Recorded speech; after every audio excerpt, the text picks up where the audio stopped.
जवाब दिया कि गुरु से कपट मित्र से चोरी, क्या होए निर्धन क्या होए कोड़ी। सुदामा जाओ तुम दीन गरीब हो जाओ। जैसे ही इतना कहा तो सुदामा ने गुरु मैया के पैरों को पकड़ लिया। मैया मुझे इतना बड़ा श्राप तो दिया, लेकिन मेरा उद्धार कैसे होगा। मैया ने कहा कि तुमने कन्हैया के साथ कपट किया है, तो जाओ ये उद्धार करने की वजह भी आपको कन्हैया ही बताएंगे। भगवान कुछ दिन तक तो रहे, उसके बाद भगवान कन्हैया ने कहा गुरुदेव मैं अभी विद्या में पूर्ण नहीं हुआ हूँ, क्या मैं अपने वतन को जा नहीं सकता हूँ। बोले क्यों नहीं जा सकते हो, जा सकते हो कन्हैया। तो भगवान कन्हैया ने कहा कि गुरुदेव मैं जा तो रहा हूँ, इतने दिन मैंने आपके पास विद्या अध्ययन को किया है, तो मेरा हक बनता है कि जब मैं यहाँ से विदाई लेकर के जा रहा हूँ तो गुरु दक्षिणा में आप कुछ मांग लीजिए मेरे से। तो गुरुदेव ने कहा कि बेटा कन्हैया वैसे तो आप मेरे शिष्य हैं और मैं आपका गुरु हूँ, मेरा कोई अधिकार नहीं बनता है, और यदि आप देना ही चाहते हो तो एक बार मैं गंगा स्नान करने के लिए गया, और गंगा स्नान करने में गया तो समुद्र की धारा में मेरे 2 बच्चे बह करके चले गए थे। यदि आपको देना है तो मेरे उन्हीं दोनों बच्चों से मिला दीजिए।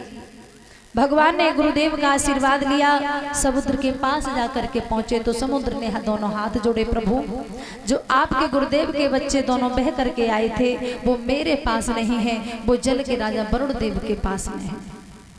तो भगवान कन्हैया जब वरुण देव के पास पहुंचे तो वरुण देव ने प्रभु को प्रणाम किया। बोले प्रभु मुझे पता था कि एक न एक दिन आप मुझे दर्शन अवश्य आकर के देंगे। तो वो दोनों बच्चों को कन्हैया को दिया है, भगवान कन्हैया ने गुरु जी के हवाले किया।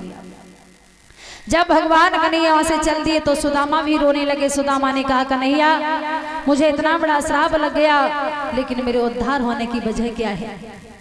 तो भगवान कन्हैया ने कहा सुदामा जब आपके ऊपर थोड़ी थोड़ी गरीबी आना प्रारंभ हो जाए तो आप मेरे पास तक चले आना, मैं तुम्हारी गरीबी को दूर कर दूंगा। बोलिए गोविंद भगवान की।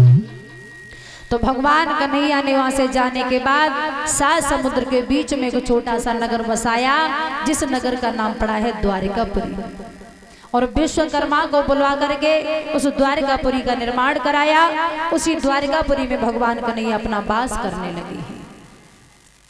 तो इस तरह से भगवान ने विद्याध्ययन को किया है।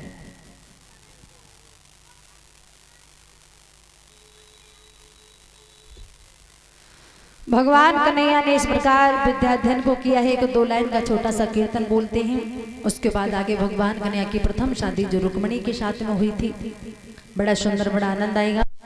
तो सभी तालियों का सहारा लेकर के कीर्तन